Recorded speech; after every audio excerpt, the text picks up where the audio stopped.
Apex coaching के LD में आप सारे स्टूडेंटों का स्वागत है। आज हम संख्या पद्धति के अंतर्गत इस प्रकार के क्वेश्चनों के विषय में बात कर रहे हैं। देखिएगा, इस टाइप के क्वेश्चन बहुत आते हैं आपके एग्जाम में, लेकिन इसमें कुछ खास आपको नहीं करना, बस थोड़ी चीज़ों को ध्यान देना है। किसी लड़के को एक संख्या में 5/11 से गुणा करने को कहा गया, लेकिन उसने 5/11 से भाग दे दिया और इस प्रकार उसका उत्तर सही उत्तर से 192 अधिक आया, तो सही उत्तर होता है। देखिएगा, ये एसएससी सीरियल में आया हुआ क्वेश्चन है।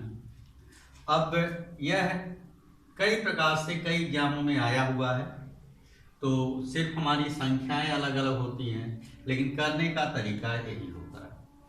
माना हुआ संख्या x है, आप सॉल्यूशन में मान लीजिए वह संख्या x है, क्योंकि संख्या आपको पता नहीं है, तो गुणा करने को कहा गया तो x गुणे 5/11 यदि आप करेंगे तो 5x/11 है। और यदि इसको आप भाग करने को कहेंगे तो x में 5/11 से भाग देंगे तो 11 ऊपर चला जाएगा, तो यह 11x/5 आ जाएगा। अब इसमें क्या कहा गया है, 5/11 से भाग दे दिया गया और इस प्रकार उसका उत्तर सही उत्तर से 192 अधिक आया। इसके मतलब दोनों गुणा और भाग, इन दोनों को करने के बाद जो अंतर आएगा वही तो अधिक आएगा।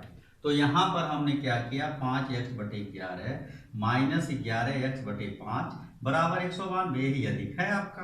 तो अब देखिएगा, आप लघुत्तम निकालने की प्रक्रिया इस प्रकार से करिए। इसका पीछा गुणा कर दीजिए 25x, इसका इसमें गुणा कर दीजिए 121x/11 गुणे 5 करेंगे तो 55 हो जाएगा, अधिक आपका 192 आ गया। अब देखिएगा, इन दोनों को घटाइए तो ये आएगा आपका 96x बराबर हो जाएगा 192 और नीचे वाला बटे के रूप में है, इधर जाएगा गुणा हो जाएगा। अब इसको मान लीजिए आपने क्या किया, 3 से काटा, 3 3 का 9, 3 2 6, 3 से काटा आपने, हो गया 64। अब इसके बाद क्या करेंगे, 32 दूना कितना होता है 64, 2 गुणे 55 करेंगे तो x बराबर 2 गुणे 55 बराबर 110, यही हमारा आंसर हो जाएगा। मतलब वह संख्या आपकी 110 है। यदि इसको मतलब घर पे आप चेक करना चाहते हैं तो 110 पे करेंगे तो आपका आंसर इतना आ जाएगा। और दूसरी चीज ये होती है, एग्जाम में हमारे पास कम समय होता है, तो इसके लिए हम क्या करें, ऐसे question same to same answer आपके इसी प्रकार से आते हैं। तो आप जान लीजिए 5/11 माइनस 11/5 बराबर 192। x वगैरह मानने की जरूरत नहीं है, क्योंकि आप कंपटीशन दे रहे हैं तो आपको सीधे पता होना चाहिए। 25 माइनस 121/55 बराबर 192 और उसके बाद यह आपका 96, x बराबर हो जाएगा 192 गुणे 55। आप एक लाइन में इसको ऐसे काट देंगे, x = 110।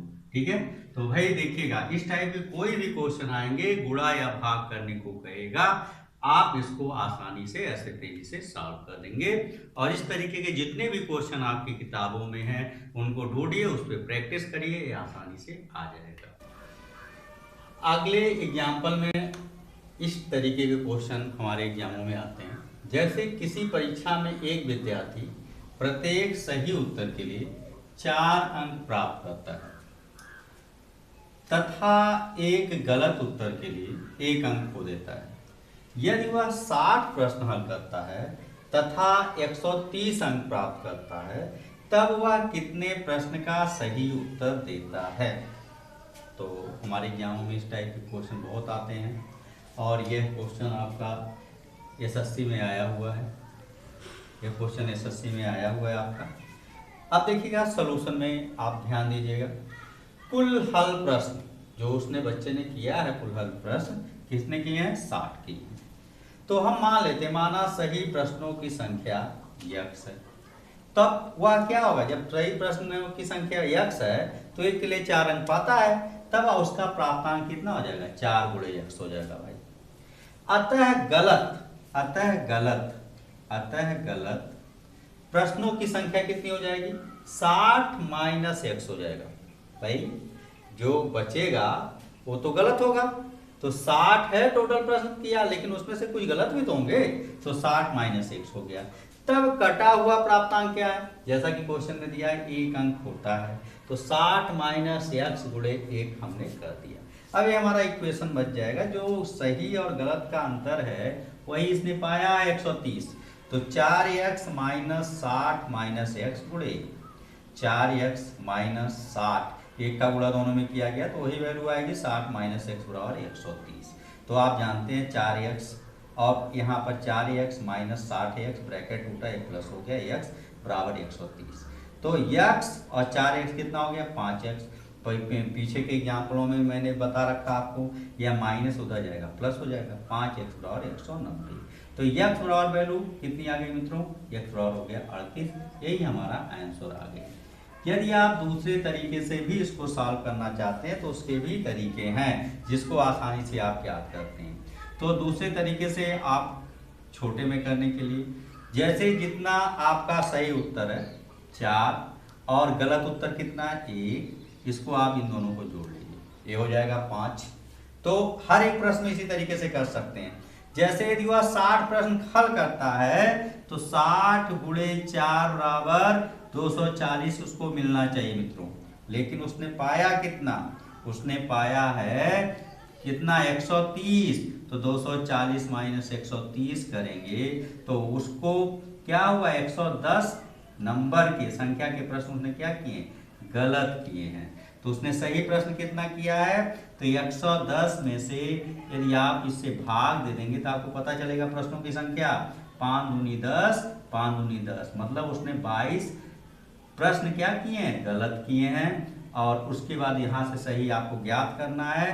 कुल किया गया 60 माइनस गलत को आप घटा दीजिए तो भी आपको मित्रों 38 प्रश्न उसके क्या है, सही है।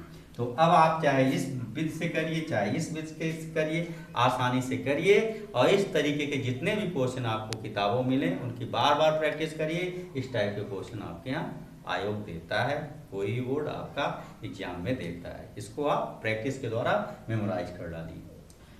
हाँ मित्रों देखिएगा, इस क्वेश्चन में एक परीक्षार्थी 250 प्रश्नों के उत्तर दिए हैं। प्रत्येक सही उत्तर पर उसको 2 अंक प्राप्त होता है, परंतु एक गलत उत्तर पर 1 अंक काट लिया जाता है। यदि उसने 20% प्रश्नों के गलत उत्तर दिए हों उसे कुल कितने अंक मिलेंगे। एकदम से आसान क्वेश्चन देख करके घबराना नहीं है। बस आप क्या करिएगा, 250 प्रश्नों ने सही किए भाई, तो गलत उत्तर दिए गए प्रश्नों की संख्या 250 गुणे 20/100। इसके मतलब क्या होगा, उसने 50 प्रश्नों के क्या किए, गलत उत्तर दिए। अब देखिएगा सही उत्तर दिए गए प्रश्नों की संख्या कितना हो गया। जब भाई 250 प्रश्नों हल किया है, 50 उसने क्या गलत कर दिया है, तो सही आपके ऑटोमेटिक 200 मिलेंगे। तो फिर उसने क्या कहा है कि उसे कुल कितने अंक मिलेंगे। देखिए कितना आसान क्वेश्चन है। आप क्या करेंगे, प्राप्तांक 200 पे, भाई सही पे उसको 2 अंक मिल रहा है, तो 200 प्रश्न सही किया तो 200 गुणे 2। और उसने कितने प्रश्न गलत किए, 50 प्रश्न गलत किए हैं, तो 50 और 1 गलत पे 1 नंबर मिलना है, तो 50 प्रश्न गलत किए 50 गुणे 1, तो 200 दूना 400, 400 माइनस 50 350।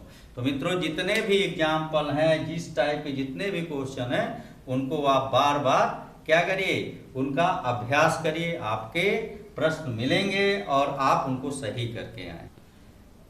अगले एग्जाम्पल में देखिएगा, सुधीर प्रत्येक सही हल के लिए 3 अंक प्राप्त करता है। देखिए 3 अंक प्राप्त करता है। गलत हल के लिए 2 अंक होता है। यदि वह 30 प्रश्न हल करता है और मित्रों 40 अंक प्राप्त करता है, 40 अंक प्राप्त करता है, तो सही हल किए गए प्रश्नों की संख्या बताएं। सही हल किए गए प्रश्नों की संख्या बताएं। देखिए मित्रों, हम इसको दूसरे तरीके से बताएं, इसके पहले हमने एक तरीका बताया था। तो जो आपको अच्छा लगे उसी पे किसी एक तरीके पे अच्छे से अच्छी प्रैक्टिस करिए, अभ्यास करिए, ठीक है। जैसे देखिएगा 30 हल प्रश्नों के कुल अंक कितने होंगे। यदि वह व्यक्ति सही क्या किया है 30 प्रश्नों को, तो 30 गुणे 3, तो भाई वह 90 नंबर उसको मिलना चाहिए। जैसे उसने कहा भाई 30 प्रश्न हल करके आए हैं, तो सामने वाला व्यक्ति 30 या 90 जोड़ लेगा। या आप ही कहें कि 30 प्रश्न हल करके आए हैं, तो 30 या 90 हो गया आपको। लेकिन अब देखिएगा एक गलत हल में काटे गए अंक कितने होंगे। आप देखिएगा यहाँ पर 3 अंक सही पे, 2 अंक गलत पे। तो एक प्रश्न जब गलत होगा तो 3 तो आपका सही जाएगा ही और 2 आपका गलत वाला। इसके मतलब एक गलत हल में काटे गए प्रश्न आपके अंक कितने हो जाएंगे, 5 हो जाएंगे। मित्रों देखिएगा इस चीज को समझिएगा, यदि वो आप सही करते हैं तो 3 पाते हैं, यदि गलत करते हैं 2 अंक भी खो देते हैं, तो उसकी वैल्यू कितनी हो गई, उसका मान कितना हो गया, 5 हो गया। खोए हुए अंकों की कुल संख्या आप देख लीजिएगा। खोए हुए अंक, यदि वह 30 प्रश्न करता है तो 90 अंक पाता है, लेकिन उसने क्या किया है, देखिएगा वह 40 अंक प्राप्त करता है। मित्रों देखिए, यदि आप ही ने कहा कि हम 90 नंबर पाएंगे, एग्जाम में आपको 40 नंबर मिला, इसके मतलब आपका क्या हुआ, खोए, जो आपने खो दिया 90 में से 50 अंक वो ये है। इसका मतलब आपने गलती कहीं की है, पाना चाहिए था 90, मिला आपको 40, के मतलब 50 नंबर आपने खो दिया। तो गलत प्रश्न कितने किए, तो एक गलत हल करने में काटे गए अंक कितने हो रहे हैं, 5 हो रहे हैं। तो आपने 50 अंक गलत किया है, 50 में 5 से भाग देंगे तो आपने क्या किया, 10 प्रश्न गलत किया। मित्रों सही हल प्रश्न क्या होंगे, तो टोटल आपके प्रश्न कितने हैं, 30 आपने किया था, तो आपने क्या हुआ, 10 प्रश्न को क्या किया, गलत किया। इसके मतलब आपका 20 प्रश्न सही हुआ, यही आपका आंसर हो जाएगा। मित्रों तो हमने आपको इसको 2 तरीके से बताया है, पिछला x मान के बताया है, इसको इस तरीके से बताया है। जो भी आपको अच्छा लगे उस एक को आप अच्छे से प्रैक्टिस करिए, वही आप ज्यादा लगाइए, एक ही तरीके को मान करके, वही आपके लिए बेस्ट है।